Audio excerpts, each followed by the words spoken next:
Hello everyone. So let us resume with the 7, 8, 9 and 10 elegy in this video. So we have learned in the previous video about the 4th, 5th and 6th elegy, and in the last 6th elegy, uh, in the 6th elegy, Rilke had encouraged us, the readers, to live courageously and act purposefully, right?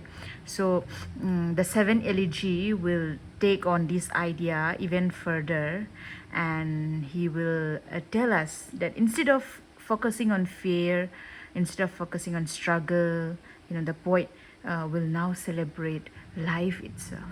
Okay. Let us read together. In the 7th elegy, Rilke celebrates the unique beauty of human life. Unlike angels who are eternal and unchanging, human beings are temporary and must face death. Rilke does not see this as entirely negative. Instead, he suggests that our short lives make our experience more precious. Because we know that life will end, every moment of love, joy, and achievement becomes more meaningful. Okay, this idea is already presented to us in the beginning of the elegies. See, the image of the angel is so symbolic and it keeps appearing again and again. Right. So here Rilke calls upon human beings. Okay, human beings to praise existence, and appreciate the world around them.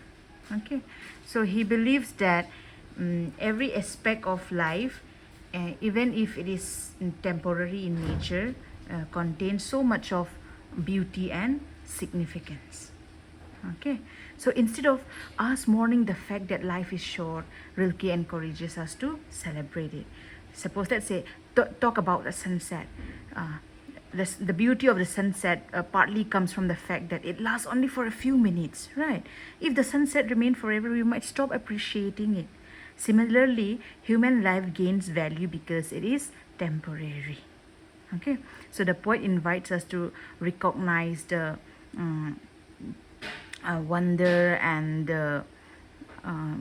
recognize the wonder hidden within the ordinary experiences. Okay, so this celebration of life naturally leads Rilke to reflect on the beauty of art. Right. See, the elegy also reflects on the idea of dying young. Rilke suggests that there can be special beauty in a life that ends early because it remains untouched by many of the disappointments and hardships that come with old age. Okay, old age. Now, if you see, we lament the fact that we die young. We lament the fact that we die young, but then Rilke is saying that there is also beauty in dying young because our lives are not polluted. Our lives are not polluted by worldly desires, worldly temptations, and all that. Okay, he reflects on the idea of dying young, and he don't see dying young as entirely negative. Right. See, he suggests that a person who dies young sometimes remains in people's memories. Right. Here he does not mean that Rilke celebrates early death. Okay, he's not celebrating early death.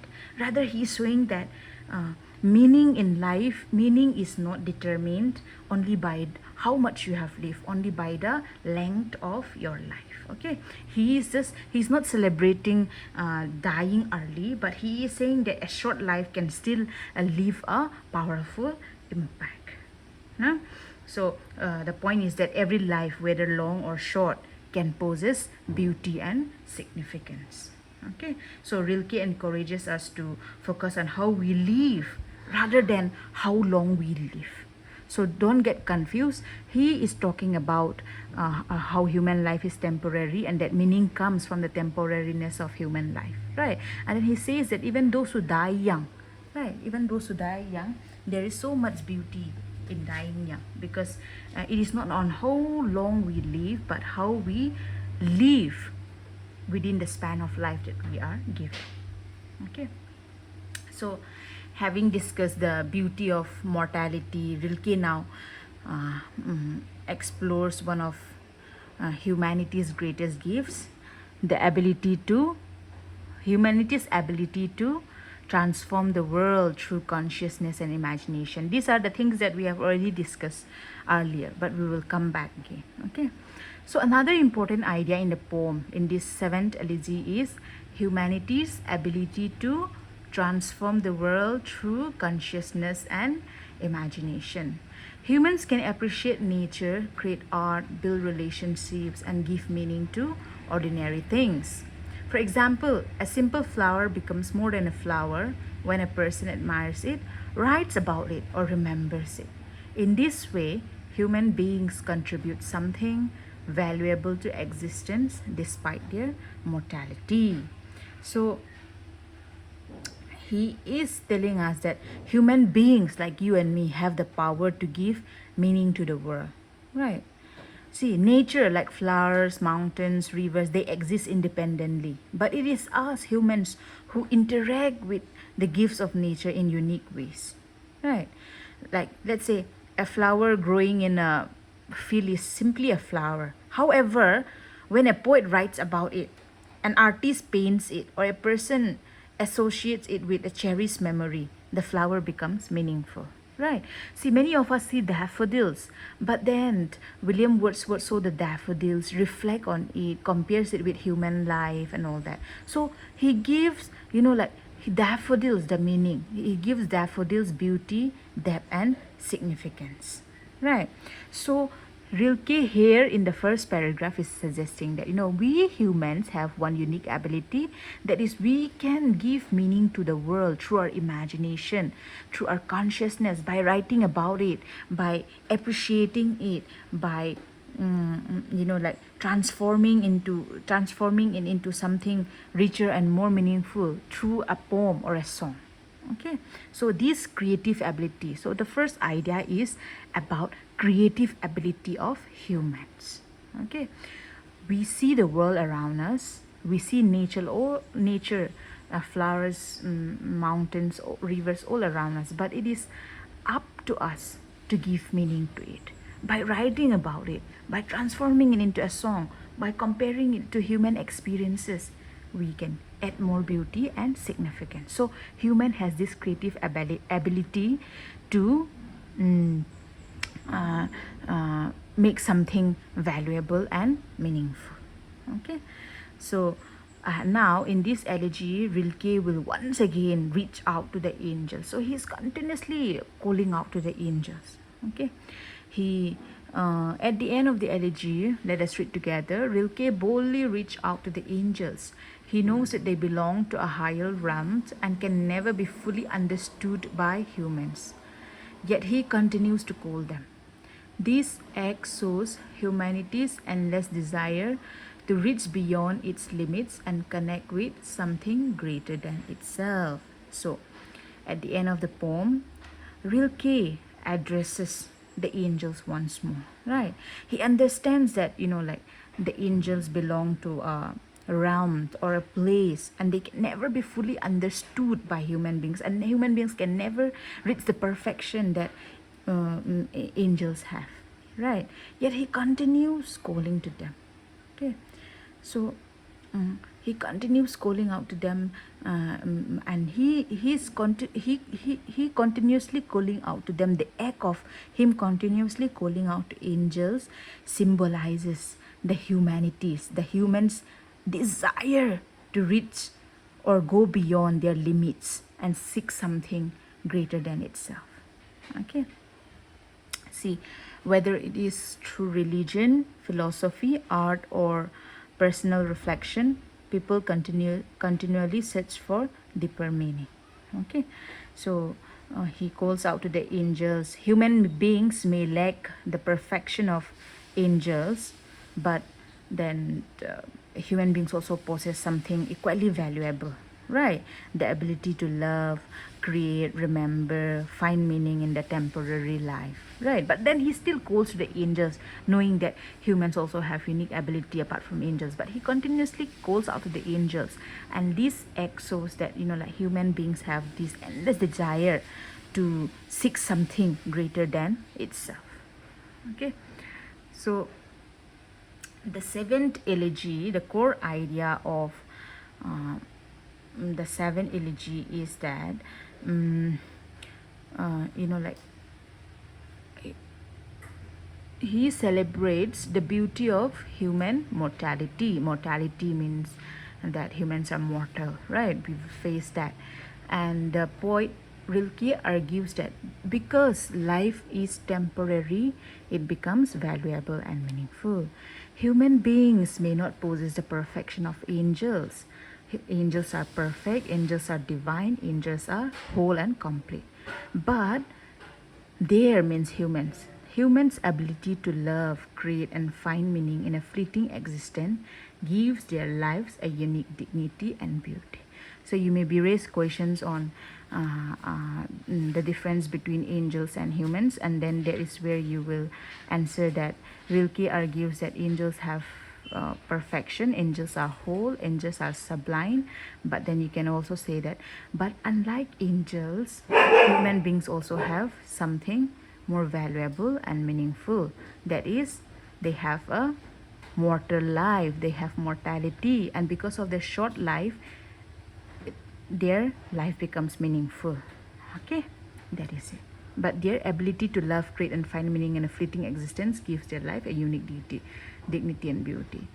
If we are to be eternal, if we are to be perfect, if we are to never face death like the angels, we might not find meaning in the beauty of existence, right? But because we are humans, our lives will be cut short someday. We find meaning in all that. Okay, that is the idea of the poem, right?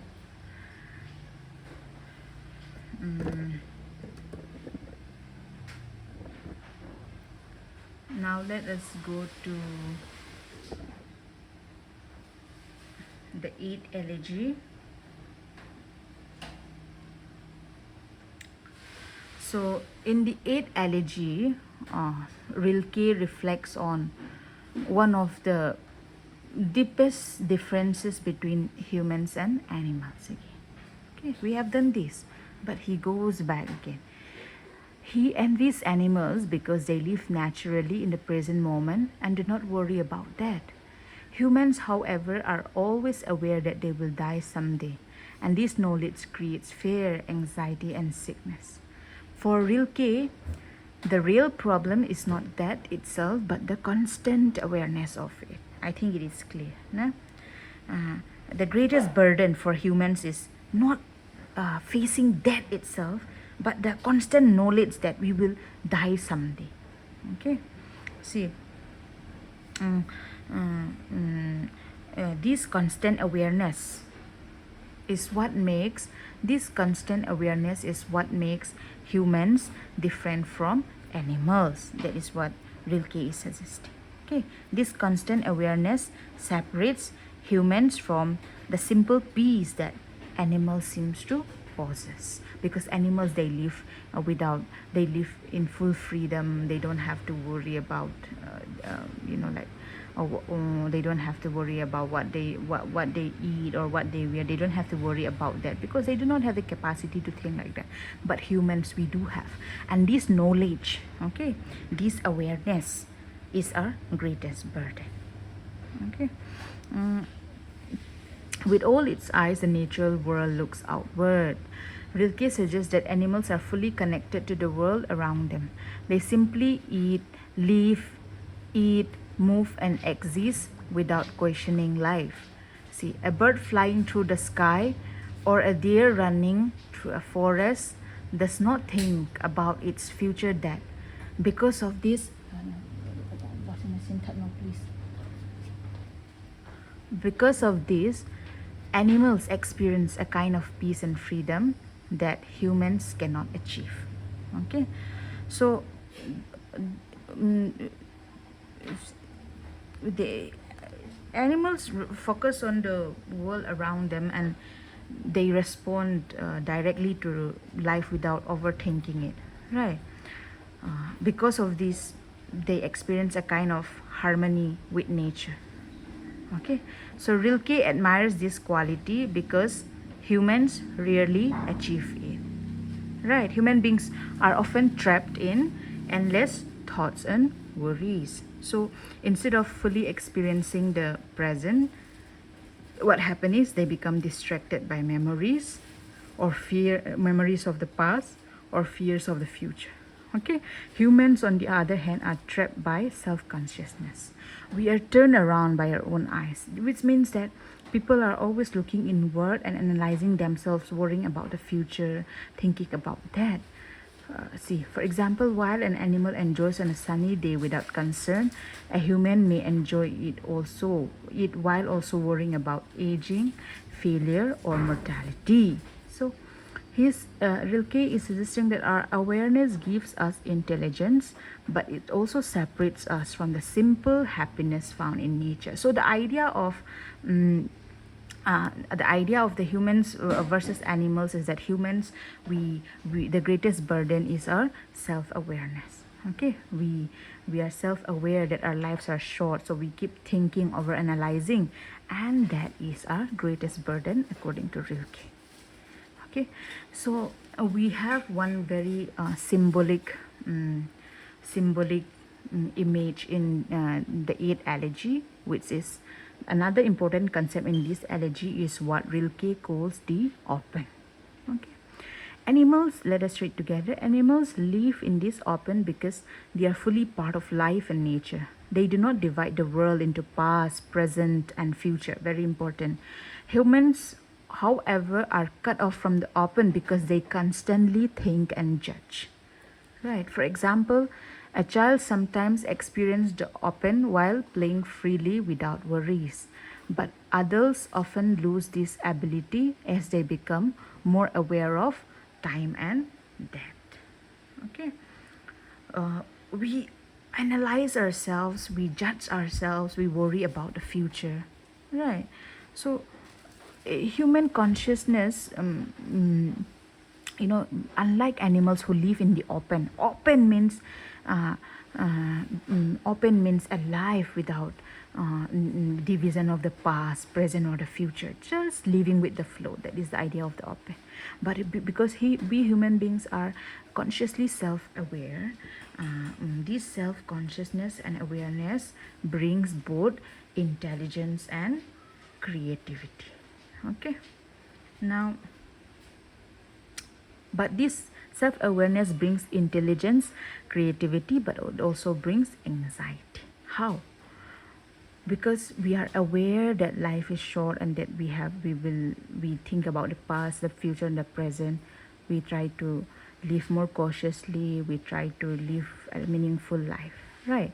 But at the same time, what we see is that this self-consciousness or awareness also brings anxiety because we overanalyze at the same time again.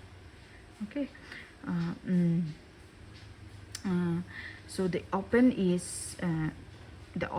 idea of the open is that animals live naturally within the open, which means they simply exist within reality itself.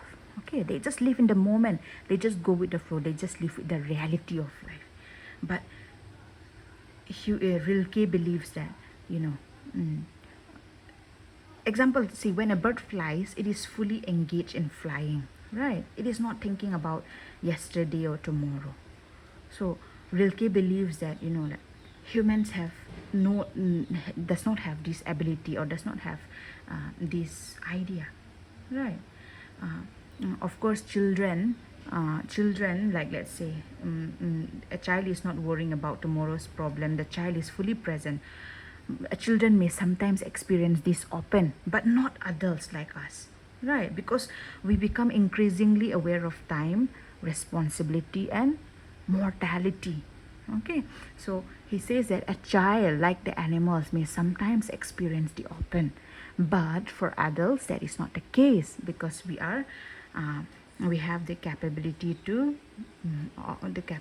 of consciousness and self-awareness. Okay, so uh, although Rilke envies animals because they live in the open, they live in the present reality, they go on with the flow, he does not conclude that animals are superior to human beings. Okay. Despite his envy of animals, Rilke does not completely reject humanity. Humans possess imagination, memory, creativity, and the ability to transform experiences into art and meaning. The elegy therefore presents a paradox. Animals have peace because they do not know that, while humans suffers because they do know it. Yet this same knowledge also makes human creativity and spiritual searching um, possible. How?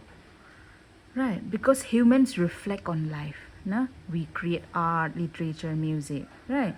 Uh, for example, many great poems and paintings exist because many people try to understand life's mysteries. Okay.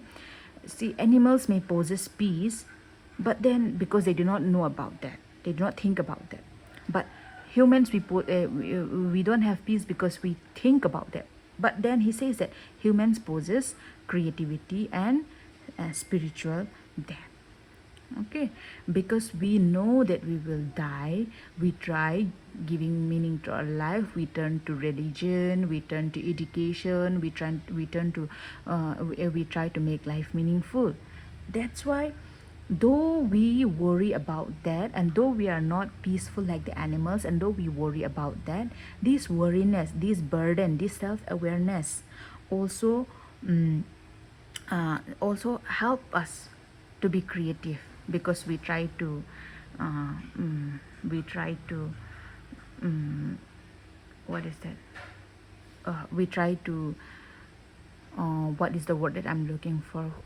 We try to create memories, right? Through this short life, poets try to create memories. Poets try to write their experiences through their creativity, because life is short. They wrote about poems about short lives, that life should be meaningful, that life is fleeting. Artists paint pictures, singers write songs on. Because we humans have this self-awareness that we will die, right? We try our best to make life meaningful in our short span of time.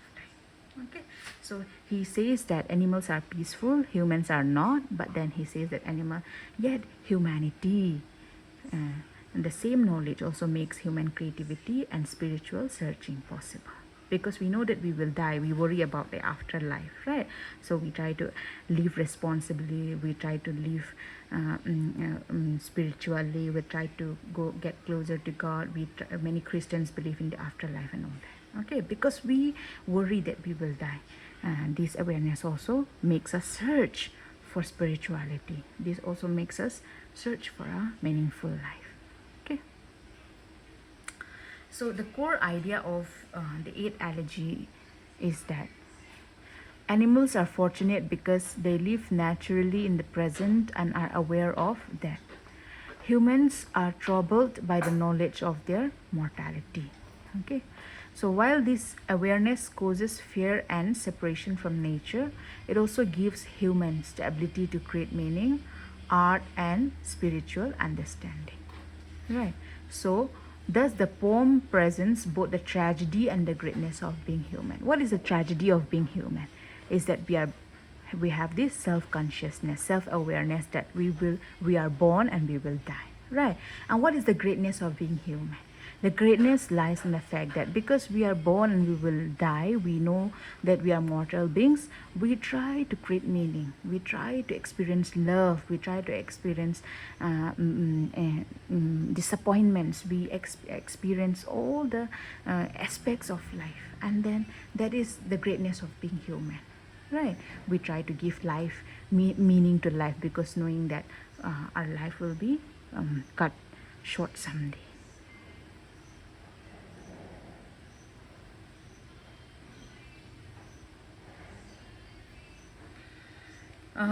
Now, let us go to the last second elegy, the nine elegy. So,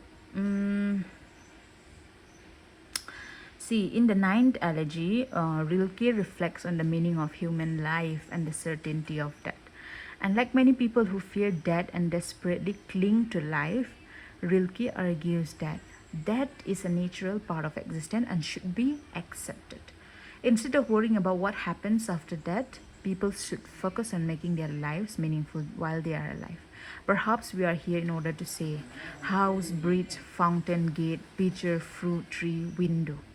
Okay, so um, that he starts by saying that death is inevitable, it will surely come. So many people spend their lives fearing death or wondering what happens after death, what happens afterward, right? So however, Rilke focus suggests that our focus should not be on escaping death but on living meaningfully. Okay. Mm, mm, uh, see, he the lines that he say, perhaps we are here in order to say house, bridge, fountain, gate, pitcher, foot tree, window, right? This seems like Rilke is listing ordinary objects, but he is saying something much deeper. Okay, which means that human beings, we are blessed with the special ability to recognize, appreciate, and give meaning to the world around us, right? A house is not merely bricks and wood. It becomes a home filled with memories, laughter, celebration, and emotions, right? A bridge is not simply a structure, it represents connection, right? So, like that, a fruit tree is not just a plant.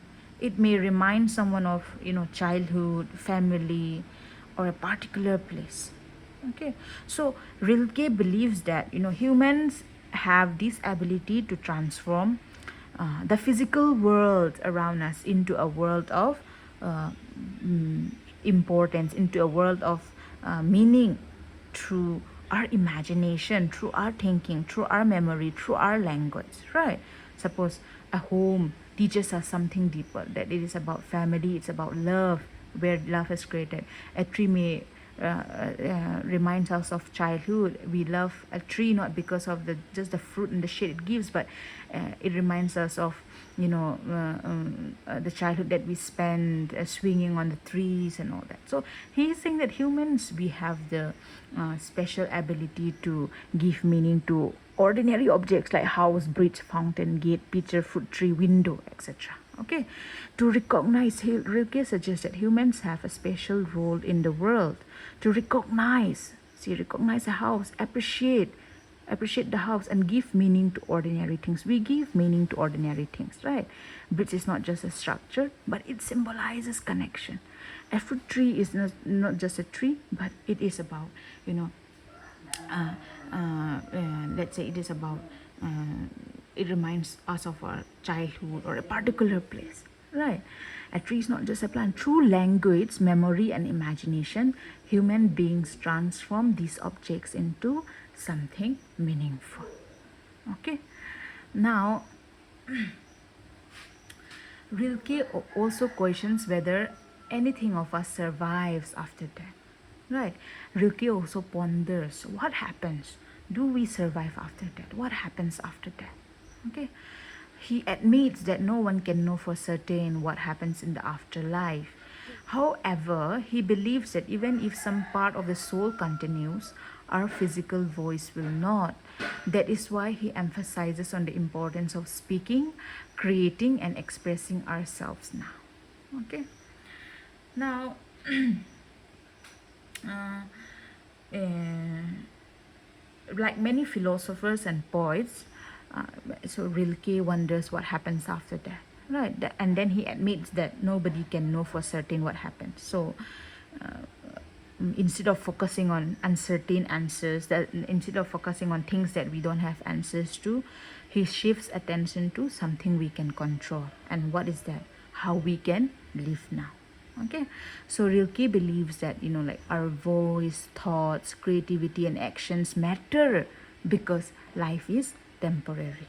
Okay, for example, if a person wishes to write a poem, help someone in need, or express love to their family, they should do it now rather than waiting for the time. Okay. Another important idea in the poem is that human beings are unique because they can consciously experience the world. Animals live naturally, but humans can reflect on beauty, love, and suffering. Rilke believes that our task is to take the visible world into ourselves and transform it into something spiritual through memory, art, and understanding. When we admire a sunset, write a poem, build a home, or cherish a friendship, we give deeper meaning to life. Okay, so this is the idea that we have already discussed. He comes back to animals. Animals live naturally and they are peaceful, but humans are not. But we are unique because we can reflect on life, we can experience beauty, we can experience love, we can experience suffering unlike animals, and we can transform all these experiences into art, into a song, into a poem, or into some sort of understanding. Okay, so he comes back to the idea of human versus animals again, right? So what is the core idea of the ninth elegy? So the core idea of the ninth elegy is that rather than seeing death as an enemy, Rilke views it as something that gives value to life. Because life is temporary, every experience becomes precious. The ninth elegy teaches that life should not be spent fearing death or worrying about the afterlife. Instead, humans should use their unique ability to speak, create, remember, and give meaning to the world around them. By appreciating life and leaving behind works of love, art, and memory, people achieve a form of immortality even though their physical lives come to an end. Okay, suppose Shakespeare wrote about revenge. Shakespeare wrote about betrayal, or let's say Wordsworth wrote about daffodils. Wordsworth wrote about, or John Keats wrote about the autumn season, right? So by appreciating life and leaving behind works through poem, through art, they achieve a form of immortality. John Keats, Wordsworth, William Shakespeare, they have died long back, but their works continue to inspire us. Their works continue to influence us. Their works continue to have value. There is a way they achieve immortality, right? So the ninth elegy teaches us that we will face death someday, and we don't know what will happen after death. But then instead of burdening ourselves with questions like that, let us try to live in the moment fully, and let us try to give meaning in the present moment fully, and then let us try to appreciate life fully now and leave behind works, songs, poetry, by using our imagination, by using our talents. And that is one way we can achieve immortality. Okay, after that, our voice, our physical voice will die. But then if we leave behind works of beauty, if we leave behind poems, if we leave behind songs, our names will be cherished forever and we will achieve immortality. Okay, that is the core idea of the ninth elegy. Now we have come to the last elegy. See this, I have included only the most important parts of every elegy. So Rilke imagines in the 10 Duino elegy, Rilke imagines what it might be like when he dies in the final elegy, right? After singing to the angels and discovering the reason why human suffering exists, he travels to the city of mourning, followed by the land of the griefs. He encounters increasingly older griefs on his way down the river of joy. He finally disappears, regretful that he cannot relate his experience of death to the living. A final vision of spring gives the poet hope that renewal is possible. Okay, so in 10th Duino elegy, then Duino elegy is the culmination, or let's say the combination of all the entire collection. Okay, so in this elegy, Rilke imagines a symbolic journey after death, right? So he travels through a mysterious place such as city of mourning and the land of the griefs, right? These places are not meant to be understood literally. Okay, they don't exist literally, but they symbolize maybe the emotional and spiritual realities of human existence. Okay, see, he went to these cities hoping to discover why suffering exists and what meaning suffering may hold. right? Example, a person might ask why pain, loss, and grief are necessary parts of life. Okay, so the 10 elegy attempts to answer this question symbolically. Okay, see, the city of mourning represents a place where grief is openly acknowledged, right?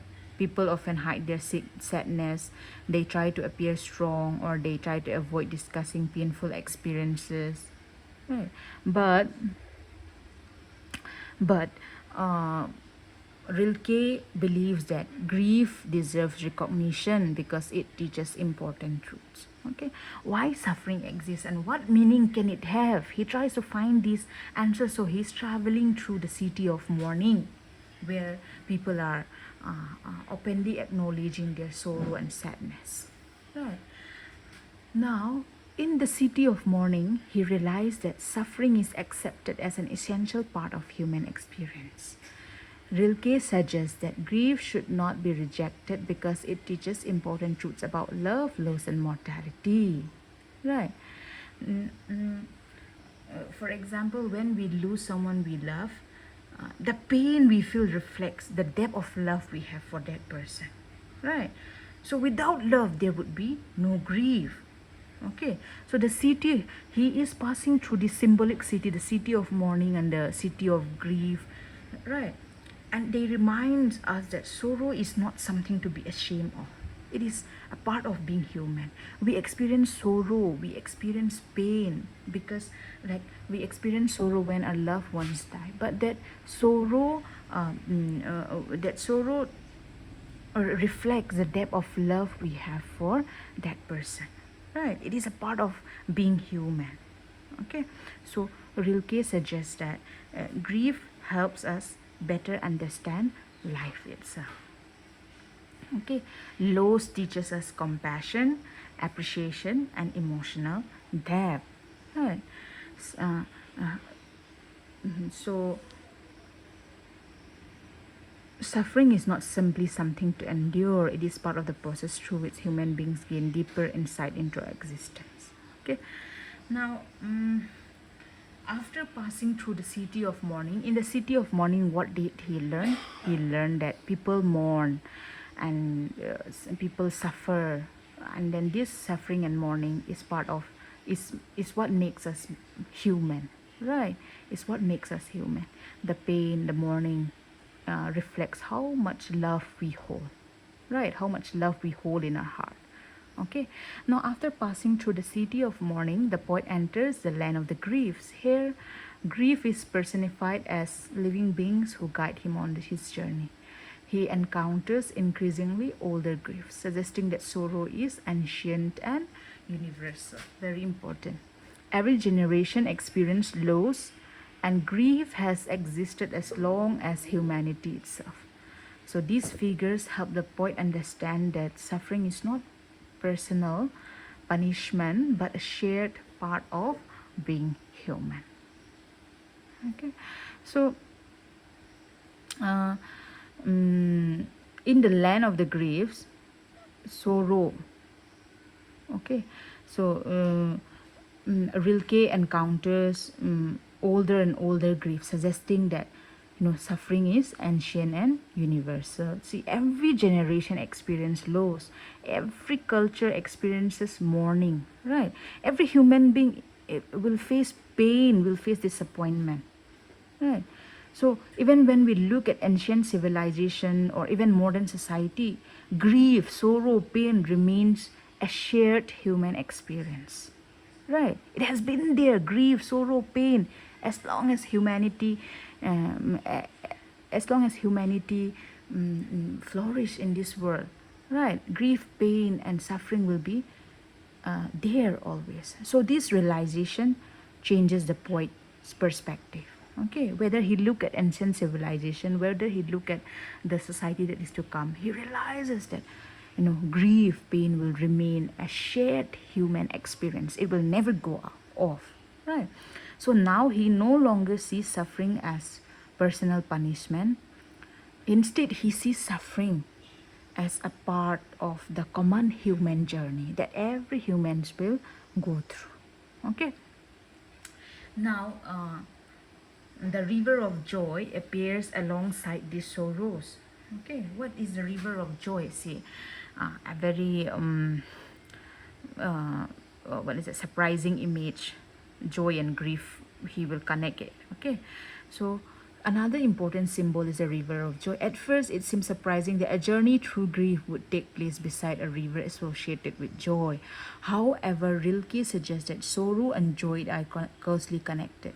Those who have suffered deeply often gain a greater appreciation for beauty, love, and happiness. Okay, which see uh, mm,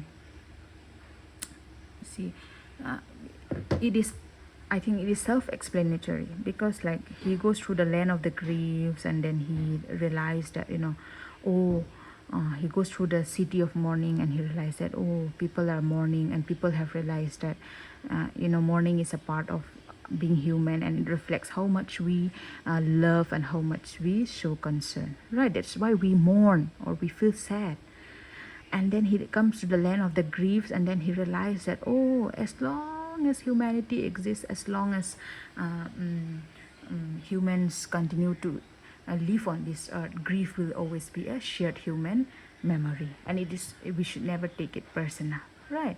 And then he comes to the river of joy, saying that, mm, those who have suffered deeply, those who have gone through, mourn deeply, those who have suffered heartbreak, disappointments deeply, those who have gone through so much deeply, will have better understanding and greater appreciation for beauty, love, and happiness. If we had not experienced deep sorrow, if we had never experienced disappointments, how can we appreciate happiness, or how can we appreciate success, how can we appreciate beauty and love all the time, right?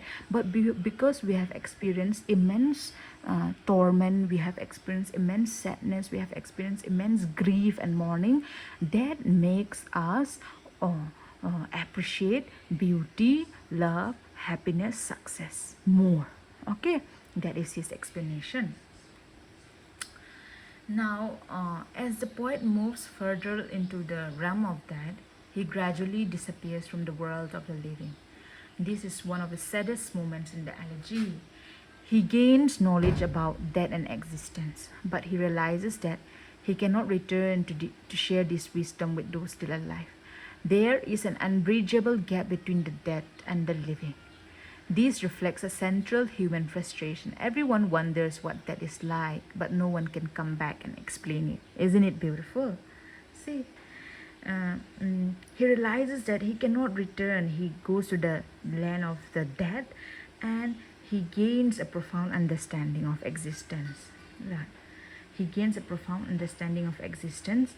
He realizes that he cannot return to share this knowledge to the living, with the living, right?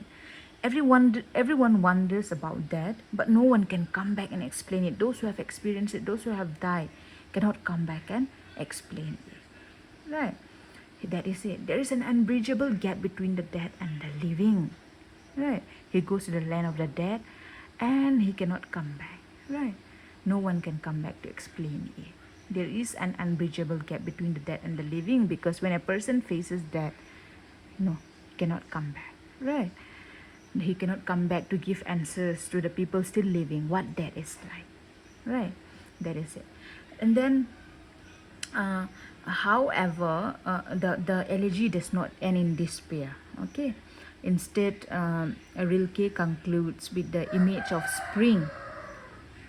See, spring symbolizes what? Renewal, rebirth, new life after winter, right?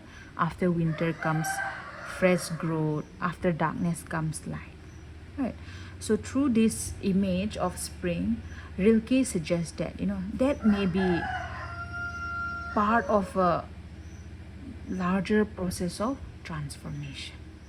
Just as nature renews itself every year, human existence may also participate in a larger cycle of transformation. Okay, which that is therefore not presented as pure destruction but as a part of a process that leads to renewal and continuation. See, after winter symbolized that, right? Comes spring, renewal of life, rejuvenation, regrowth, and all that. Just like that, human beings, we face that, but maybe after that, a new cycle continues. New birds, new people will be born, and they will experience life again. So, like, just like the season, okay, human life also maybe going through this transformation and rejuvenation, right? So the core message of the idea of the 10 elegy is that is a journey, that is not as an ending but as a journey towards deeper understanding. Okay, see, uh, mm, Rilke does not present that as something terrifying or meaningless in the 10 elegy. Okay, we will go through that. See, through the symbolic landscapes of mourning, grief, and joy, Rilke shows that suffering is an essential part of human life and can lead to spiritual growth. The final image of spring offers hope that death is connected to renewal and transformation, suggesting that life and death are part of a larger, meaningful cycle. Okay, see, uh, mm, uh, Rilke portrays that. See, Rilke portrays that as something he does not really have answer. Right? What really happens after that, and what can suffering bring? What really happens after that, and what can one experience after that? But then he tries to like bring his own idea and reflection, saying that just as trees dies, plants dies in winter, and then just as every spring brings a new growth, a new energy, a new rejuvenation, just like that, human beings, the death of humans, right, that we are mortals and we die, maybe it suggests that we are part of a larger meaningful cycle, like the plants, like the seasons and all that. Okay, so he sees that as not something we should be terrified, or he sees that as something that can lead us to better, deeper, that can take us to a journey towards deeper understanding. All right, so as we conclude the 10 elegies, okay, it is important to see the elegies as a meditation on human existence, right? You see, across the 10 elegies, Rilke explores suffering, loneliness, love, beauty, mortality, memory, art, spirituality, and hope, right? And across the elegies, human beings are shown as fragile and temporary. Unlike angels, humans experience fear, pain, and death. But yet, these limitations are also their strengths. Because life is temporary, it becomes meaningful. Because people suffer, they develop compassion and wisdom. Because they know they will die, they create art, form relationships, and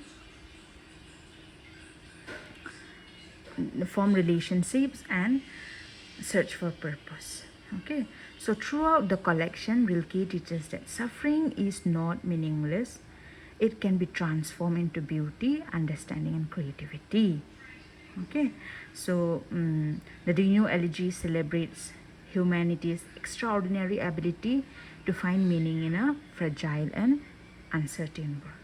Okay, so thank you everyone. I hope this discussion has helped you understand not only Rilke's poetry but also the profound questions he raises about life, love, suffering, death, and the human search for meaning. Right? Thank you.